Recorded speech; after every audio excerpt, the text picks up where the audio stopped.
Thank you so much. Service. But I want to find that.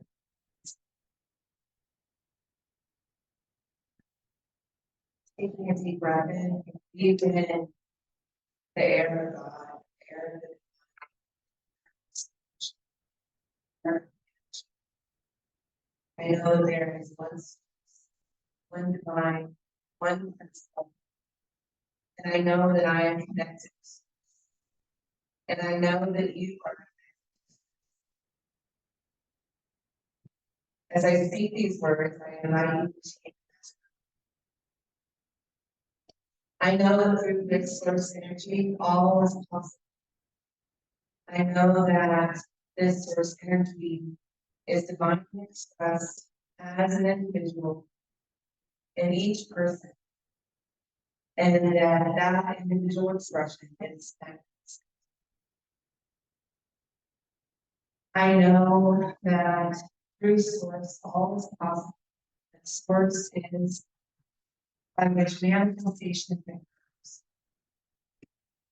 And I open up this time for you to place within your own words and your own thoughts that manifestation that you are going forward with yourself.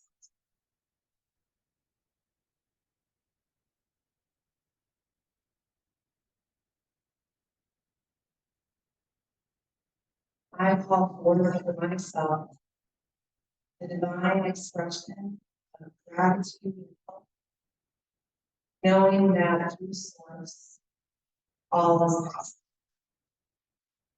And with gratitude and acceptance, and that you to accept even for hope as well. I say, and so it is, no one is so.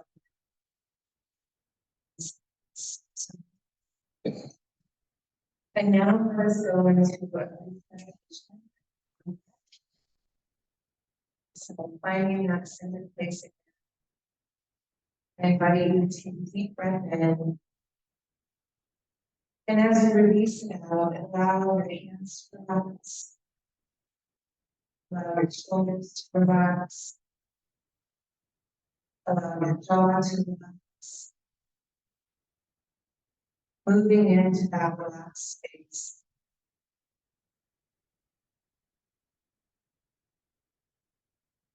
I invite you to imagine that you are in a peaceful place of your own mind. Maybe it's on the side of a hill looking out at a beautiful lawn, beautiful sun.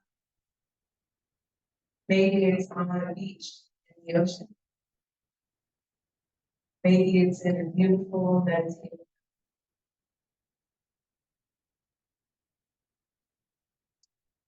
And as you're in that relaxed space, I invite you to think of things that you are grateful for and see them as little sparks of light that join the ball of light.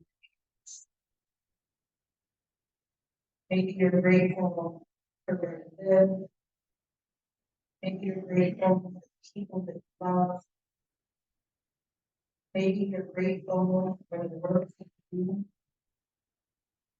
Maybe you're grateful for your unique expression. Maybe you're grateful for your health. Maybe you're grateful for the world that you live in. Maybe you're grateful for the divine connections.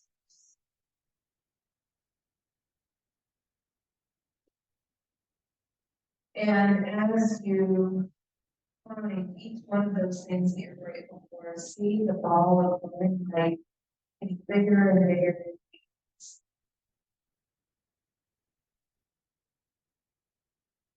We know that gratitude is an expression. So that all the life that you have gathered together is a deep expression. As you come to a close and finding those things that you're grateful for, I invite you in your mind's eye to take that all of love and send up and out. Send up and out the world to the present consciousness, to all the individuals on this planet need a little bit extra love. You might envision as that golden ball goes up and up, that encircles the entire planet and an golden light.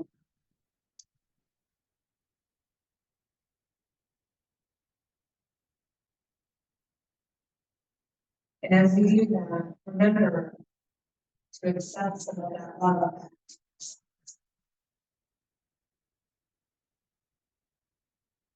Take one more moment to see that love that you have created all around the world in this moment.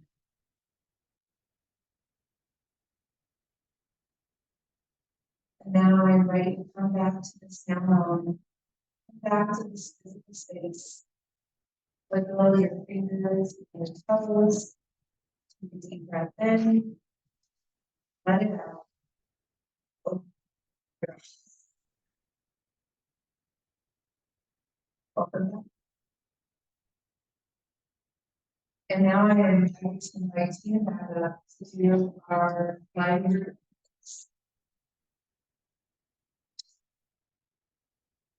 God is in this place. Hello, welcome. CSLS Hawaii, I'm so happy to be here celebrating with you on this glorious Sunday morning in person, right? This is in person. Thank you again for inviting me to speak today. I start my Sunday celebrations and my days, affirmations. And so if you are so inspired, please affirm with me. I am a blessing to the world, and I am blessed by all. I am a blessing to the world. I am blessed by all. God is in this place. God is in this. As you know, this month's theme for here at CSLS Hawaii is sacred service. And so I'd like to talk to you about some of my practice of sacred service. For me, my daily practice of sacred service is becoming conscious and recognizing God in every experience, in every person, and in everything. God is in this place. I work to see life and experiences, to see myself as God sees. How does God view? How does God view this experience? This is kind of a simple idea, but not always an easy idea to practice. We look at the experiences of the world and, maybe we doubt this. Fortunately for us, we have faith. And faith is a power. It's the power to believe. By the practice of faith that God is in this place, we become blessings to the world. And we are blessed by all. And this is one of the ways that we shine our light. Thank you for your beautiful song of shining our light. One of the things that I absolutely love about our teaching is that we can work anywhere, at any time. We don't have to go up into a mountain, although we have some pretty beautiful mountains around here. We don't have to go into expensive buildings or synagogues, even though these are all expressions of divine wonder. Wherever we are, driving our car, sitting in an airplane, out in nature, or even in our own kitchen, we can practice being in sacred service. Dr. Robert Blevins was the minister of the Hollywood Church of Religious Science for over 60 years. He was born in 1896 and made his transition in 1994. I was in Silmar. I know some of you just came from Silmar. Silmar in 1993, and I heard Dr. Blevins speak. He was a powerhouse in our teaching. And when he spoke in Merrill Hall, it was a standing room only crowd. And in the 90s, when we would go to Silmar every year, there were more than 1,000. Standing room only. He captured us when he spoke. But he said the same thing over and over and over again. Everything is consciousness. If you don't like something, change your consciousness. If you want more money, change your consciousness. If you want more love, more peace, change your consciousness. Everything is consciousness. In his talk that year, he shared with us his practice of sacred service in regards to the Berlin Wall. People remember the Berlin Wall? He spent quite a bit of time in Europe and beyond when he was president of the International New Thought Alliance in the mid-1900s. He told us in his talk that the division that the physical wall represented was not the truth of God. God is one. God is unity. God is wholeness. And he told us that he took responsibility for this wall in his consciousness, because it was in his experience, because it was in the world that he lived in. And he told us that he healed his consciousness, and he witnessed the Berlin Wall coming down, November 9th, 1989. Now, I want to be clear, he did not take credit for the Berlin Wall coming down. He took responsibility for what that wall signified within his own consciousness. And his demonstration was that he got to see the wall come down. He did not go on marches. He did not protest, and he did not take a sledgehammer to the wall. He changed his consciousness. He depended on divine principle, and he kept healing ideas within himself that were not the truth of God, that were not the truth of life. God is oneness. God is unity. God is love. God is goodness. He was blessed. I'd like to share with you a personal example of my sacred service practice from the Maui wildfire. You know, there were lists being collected, unaccounted for people from the very beginning of the fires that various organizations were taking. I can't find my mama, I can't find my sister, I can't find my children, I can't find my friends. And so different organizations were gathering names, thousands of names. And within a short time, FEMA and Red Cross gathered all those lists together, they compiled them, and they reviewed the names. They took out the duplicates. They took out the people that were known to be okay, or the people that they knew that already had made their transition. And they came up with a concise list. When this list was published, I went online and found this list, 385 individuals that were still unaccounted. I affirm the truth that God knows itself in and as every one of these people. I read each name aloud, and I said, I bless you, and I know that God knows himself as each one of them. And God knows where it is. God knows.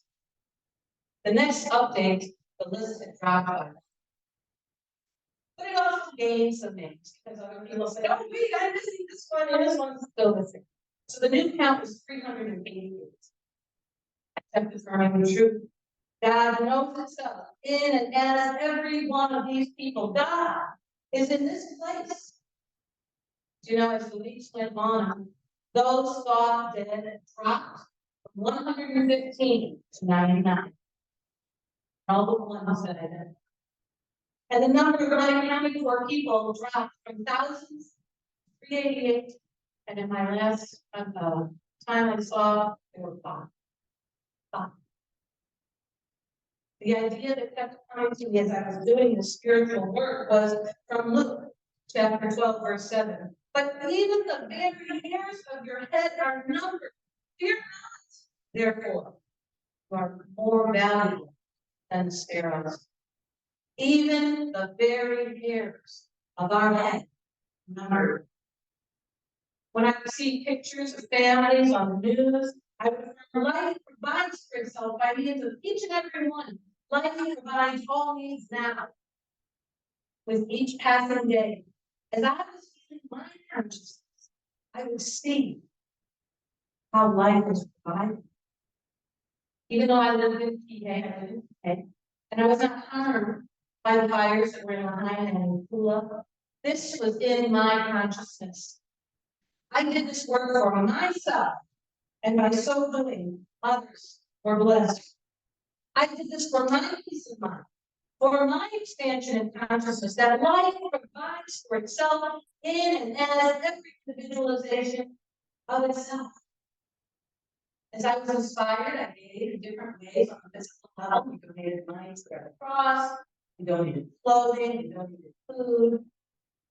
But even more so, that I encountered on the street, in the grocery store, everyone had the opportunity to give thanks, praise, and supported by the truth, by speaking the words, "Stay well, my friends."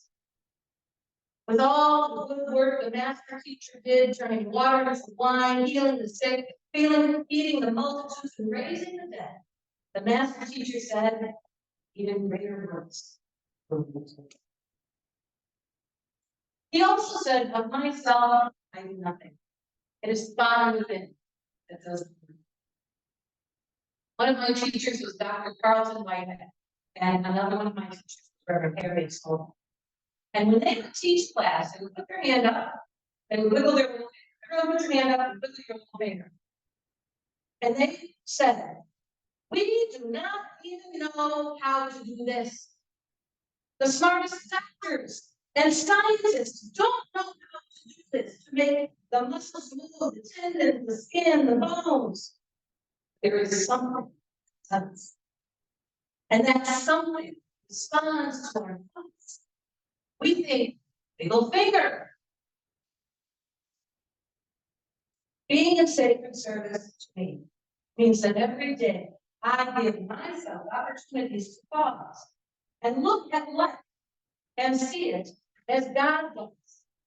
How does God view that? There is no death, only changes. How does God view lack? God is abundance, God is opulence, God is plenty. How does God view? I invite you to ponder that yourselves. This is my sacred service. From the beginning of the Maui wildfires, for years now, I have learned that God provides for itself in and as every person affected in any way by this experience. You know, I want to tell you the immediate outpouring of love and supplies was so phenomenal, so much so that the shelters could not even have the space to receive all of the outpouring of gifts, donations, and food, and clothing. And in Maui, we have vacant stores actually that were vacant, that are now donation centers, giving people the opportunity to give and receive all throughout the country. Another quote that came to me was from Malachi chapter 3, verse 10. Bring ye all the tithes to the storehouse, that there might be meat in mine house, and prove me now herewith, says the Lord of hosts, if I will not open the windows of heaven and pour you out a blessing, that there shall not be enough room. So let's talk about Dr. Blevins. If you don't like something in your life, change your consciousness. We know from our science and mind text that philosophy of consciousness is mental awareness. It's objective, it's subjective. Simply put, our consciousness is the sum total of all of our thoughts and feelings, our beliefs. Now I know that each one of us have times that we've set aside for practices and spiritual work. However, we can work on changing consciousness all the time. One of the practices that John and I have done for years, back when we were first taking classes in the 1990s and learning about this magnificent law, is that we would bless vacant houses and lots. We lived in Chicago. We drove about 30 minutes several times a week to and from classes or meetings or Sunday celebrations. We would see rundown house or vacant house along our drive, and we decided to practice to prove this principle to ourselves, this principle of blessing. Each time we would drive by a particular lot or rundown house, we would bless it. We would speak the truth about it. These are for people. If the purpose of a home is for a person to enjoy living in beauty, in love, and in peace, and joy. And within a short time, we would begin to see movement. The trash, yard, the weeds were mown down, new beautiful fences put up, and in due time we saw children playing in yards, newly renovated. By now, when they stopped growing and harvesting sugarcane several years back, we were left with acres and acres and acres and acres of empty fields. We practiced every time we drove from Kihei to Honolulu or up country. We would look at these fields and bless them, knowing their vision, knowing God is in this place. We have learned the soil is good and able to grow good. So now, as we drive over mountains, we are seeing these farmlands being filled. Citrus trees, coffee plants, sunflowers. There's so many different types of produce. I don't even know what they all are. And there's even a solar in here. Sacred service does not have to be a special time. It can be right where we are in any given moment. Sacred service is about more than giving money and our physical labor to charitable organizations, although that's good. That is really good. That is such a thing. Sacred service is giving our time and our attention to spiritual matters, about things that matter to us. It is the time we give in cause thinking, truth thinking in the moments of our lives. If there is a war in our world, there is a war within ourselves. Our thoughts and our feelings are battling it out, and it plays out in the world. Now, this is not something to feel or shameful about. It is our opportunity to heal our own thoughts of duality, of separation, of lack. And by so doing, we reveal the truth that God is in this place, the truth that was always there. And if I do not see it yet, then I still have work to do. I love reading Ernest Holmes and Robert Vitzers and others that started this movement. In their writings and conversations with others, the question always turns to themselves. What in me is supporting this idea? What in me? This is our true work. So as Tina mentioned, we have two grandsons, Thomas and Robert. Thomas is going to be 9 in just a couple of weeks, and Robert's going to be 4 in May. Thomas spent the day with me a couple of weeks ago when he was off at school, and we were watching a football game, and all of a sudden, I hate that guy. Shocked. Thomas is really an easygoing kid. And I said, really? Hate him.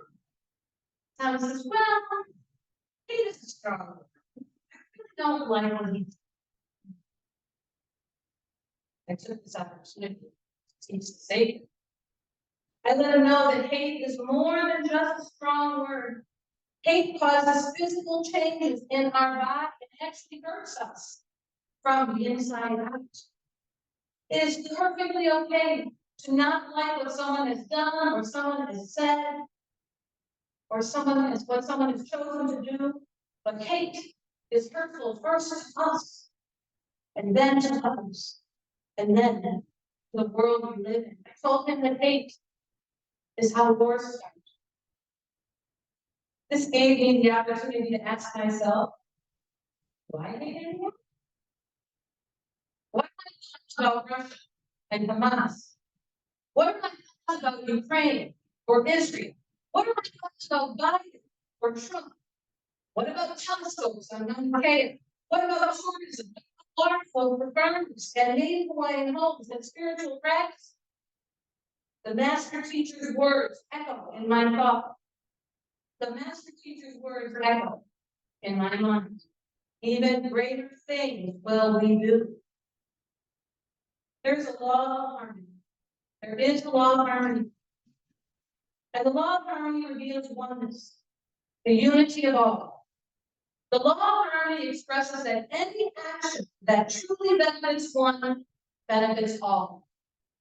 That which is the highest good for one is the highest good for all. And that which is the highest good for all is the highest good for one. This is the law of karma.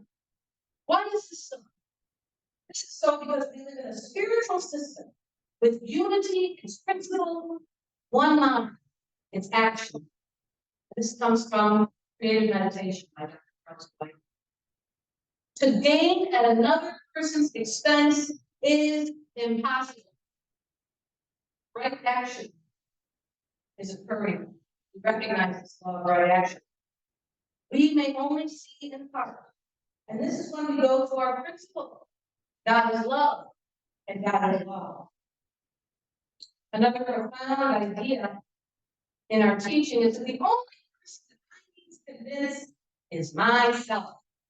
I do not have to convince anyone else of the truth. I convince myself, and law does the rest. Now, there will be doubters in our experience, and that is okay. Doubt can be good because it causes us to look inside and examine a little deeper. It's about the journey, which brings greater peace and joy. Thinking that there is no solution, or thinking that there is a solution, and it is revealing itself. Let us expand our practice of sacred service and what it means. Let us shine our lights, as Gail so beautifully sang this morning, in our lives and in the lives of those in our world, by recognizing that God is in this place and all that that idea means. We are a blessed world, and we are blessed by all. Tina asked me earlier today, she said, how do we attract more people into our teaching? And I told you I was going to give you the answer. How do we share this teaching with the people we love? How do we draw more people into our teaching? When the opportunity presents itself, take it. Be the blessing. Share your light. Light made us this way to bless each other. This is sacred service. Thank you again for the opportunity.